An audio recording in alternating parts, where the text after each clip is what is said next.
أعوذ بالله من الشيطان الرجيم بسم الله الرحمن الرحيم الحمد لله رب العالمين والصلاة والسلام على أشرف الأنبياء والمرسلين وعلى آله وصحبه أجمعين أما بعد السلام عليكم ورحمة الله وبركاته.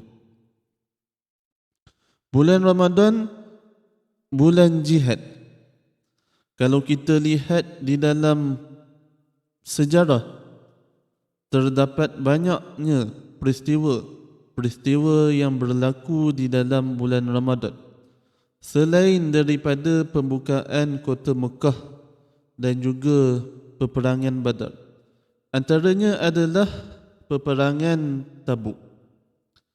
Apabila pengaruh Nabi Muhammad sallallahu alaihi wasallam tersebar ke seluruh pelosok Arab, ini merupakan satu tamparan yang hebat kepada Rom.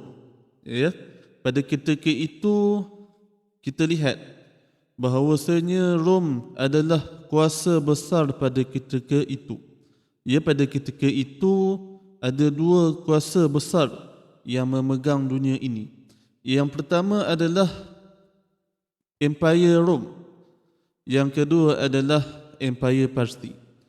Jadi apabila Rom ni tahu bahawasanya pengaruh Nabi Muhammad sallallahu alaihi wasallam tersebar ke pelosok semenanjung tanah Arab, ini merupakan satu tamparan yang hebat kepada Rom pada ketika itu.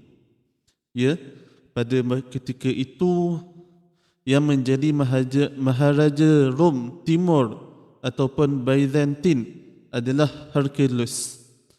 Jadi beliau ni rasa tercabar dengan tersebarnya pengaruh Nabi Muhammad sallallahu alaihi wasallam di semenanjung Arab. Dia bagi menyekat pengaruh umat Islam dengan utara tanah Arab, Maharaja Rom memutuskan untuk menyekat dakwah Nabi Muhammad sallallahu alaihi wasallam daripada tersebar. Jadi pada ketika itu sampai berita ini kepada Nabi Muhammad sallallahu alaihi wasallam. Nabi tahu bahawasanya Maharaja Rom ada satu rancangan untuk menyekat dakwah Nabi Muhammad sallallahu alaihi wasallam. Pada ketika itu Nabi Muhammad mengarahkan umat Islam berkumpul bagi menghadapi Rom. Dan pada ketika itu mengutip zakat untuk menghadapi Rom. Kita lihat pada ketika itu tanah Arab dilanda kesusahan, dilanda dengan kepanasan. Pada ketika ini umat Islam, iman umat Islam benar-benar teruji.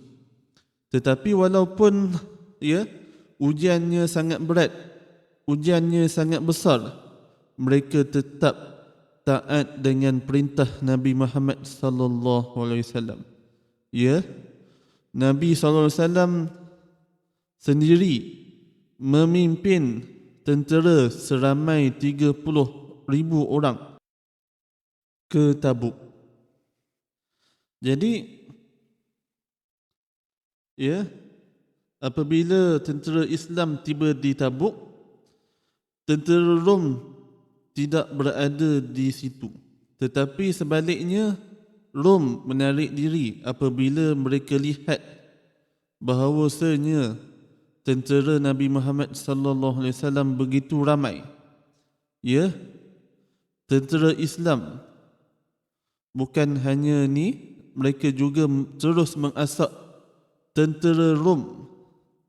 Sehingga menyebabkan Rom memeterai perjanjian dengan Islam. Sebagai persetujuan. Rom perlu tunduk dan bernaung di bawah pemerintahan Nabi Muhammad sallallahu alaihi wasallam. Dan tentera Rom dikenakan cukai sebanyak 3,000 dinar pada setiap tahun bagi bernaung di bawah pemerintahan Nabi Muhammad sallallahu alaihi wasallam. Antara peristiwa yang berlaku di dalam bulan Ramadan adalah penyerahan Bandar Taif. Bandar Taif pernah mencatatkan sejarah apabila penduduknya menghalau Nabi Muhammad sallallahu alaihi wasallam berdakwah di sana. Seperti mana yang kita tahu, semasa Nabi mula berdakwah di Taif, penduduk Taif menghalau Nabi Muhammad SAW dengan cara yang kasar. Mereka melemparkan batu-batu kepada Nabi Muhammad SAW sehingga menyebabkan Nabi cedera, sehingga menyebabkan Nabi luka berdarah. Selepas baginda dan umat Nabi Muhammad, umat Islam berjaya membebaskan Mekah, golongan Bani Saqif berkeras tidak mahu tunduk kepada Nabi Muhammad sallallahu alaihi wasallam. Nabi Muhammad sallallahu alaihi wasallam dan tentera Islam mara ke Taif dan mengepungnya bagi tempoh yang lama. Akhirnya mereka datang ke Mekah pada bulan Ramadan tahun 9 Hijrah dengan menyerahkan Bandar Taif sebagai menyerah kalah. Patung Lata yang dipuja sebelum ini dimusnahkan. Peristiwa yang seterusnya berlaku adalah peristiwa pembukaan Andalus di Spanyol. Andalus adalah nama Arab diberi kepada wilayah-wilayah sebahagian semenanjung Iberia yang diperintah oleh Islam selama beberapa waktu, bermula 711 hinggalah 1492 Masihi. Pada 28 Ramadan tahun ke-92 Hijrah, Panglima Islam bernama Tariq bin Ziyad dihantar pemerintah Bani Umayyah untuk menawan Andalus. Pada ketika ini Islam telah menawan sebahagian daripada Spanyol, iaitu di kawasan Andalus. Kalau kita pergi ke Spanyol, ada satu tempat tu, ada satu bukit itu yang diberi nama, kalau orang putihnya dipanggil sebagai Gibraltar.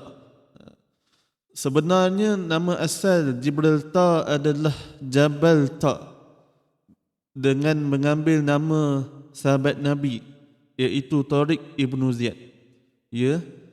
Kawasan ini sekarang ini di bawah pemerintahan British. Kalau kita daripada UK nak pergi ke sana, boleh naik kapal terbang. Ada satu penerbangan daripada UK ke Gibraltar. Di sebelah airport tersebut ada bukit yang bernama Jabal Ta. Dalam bahasa Inggerisnya Gibraltar. Tariq memimpin armada menyeberangi laut yang memisahkan Afrika dan juga Eropah. Jadi bukit Gibraltar ni dia betul-betul berada di antara benua Eropah dan juga Europe. Tetapi Gibraltar ni berada di Europe. Tetapi kalau kita sedikit ke depan akan pergi ke benua Afrika, kerana Gibraltar ni tak berapa jauh sangatlah daripada Afrika. Selepas pasukan tentera Islam mendarat, Tariq membakar kapal tentera Islam supaya mereka tidak berfikir untuk berundur. Sampai saja di tempatnya, Tariq ni ambil keputusan untuk bakar semua kapal tentera Islam. Kerana apa? Kerana mereka tidak mahu berfikir untuk berundur kalah. Akhirnya Andalus ditawan dan menyelamatkan rakyatnya daripada dizalimi. Islam tertapak di Andalus selama 8 abad dan meninggalkan kesan tamadun yang tinggi nilainya kepada dunia barat. Islam dah bertapak di Andalus selama 8 abad dan meninggalkan kesan sejarah, dan sejarah inilah dipelihara oleh orang-orang Eropah kerana nilainya sangat tinggi di sana. Berbanding dengan kita, kadang-kadang kita pula yang menghancurkan sejarah tersebut. Kita lihatlah di Mekah bagaimana mereka menghancurkan kesan-kesan sejarah yang ditinggalkan oleh Nabi Muhammad sallallahu alaihi wasallam. Tetapi bagi orang Eropah, walaupun kesan tersebut daripada Islam, tetapi mereka tetap memeliharanya dengan baik. Kita dapat lihat kesan-kesan sejarah di Eropah berbanding di Mekah dan juga di Madinah. Tertawannya garis Bar-Lev Palestin. Dalam sejarah moden, berlakunya perang Yom Kippur yang melibatkan tentera Pakatan Islam, Pakatan Mesir dan juga Syria dengan tentera Yahudi Israel pada 10 Ramadan 1390 Hijrah bersamaan 6 Oktober 22 atau 24 1973 Masihi. Perang Yom Kippur juga dikenali peperangan Arab Israel 1973, Perang Oktober dan Perang Ramadan. Ia adalah sebahagian daripada konflik Arab Israel sejak tahun 1948. Pada bulan Jun 1967, berlaku perang 6 hari antara Israel dengan Mesir, Syria dan Jordan. Dalam pertempuran itu, Israel telah berjaya menduduki Bukit Golan di Syria. Pada ketika ini, Israel menguasai Bukit Golan. Jadi Bukit Golan ini berada di dalam kawasan Syria. Tetapi malangnya, apabila Donald Trump mangkuk hayun tu jadi presiden, dia pula yang berani mengisytiharkan bahawasanya Bukit Golan itu adalah sebahagian daripada Israel. Padahal Bukit Golan itu adalah sebahagian daripada Syria, bukannya sebahagian daripada Israel. Dan Israel itu adalah negara yang tidak wujud sama sekali. Dan Israel adalah negara yang haram. Serta pada ketika itu Israel juga menguasai semenanjung Sinai sehingga ke terusan Suez. Selepas itu Israel membina barisan pertahanan di Sinai dan juga Bukit Golan. Pada tahun 1971, Israel memperuntukkan $500 juta Amerika bagi membina kubur dan kerja tanah raksasa yang dinamai sebagai garis Bar-Lev sempena nama General Israel Haim Bar-Lev. Israel sombong dengan kuburnya dan mendakwa bahawasanya kuburnya tidak boleh ditawan oleh sesiapa pun. Kerana apa? Kerana kubur tersebut mempunyai kekebalan dan teknologi yang canggih.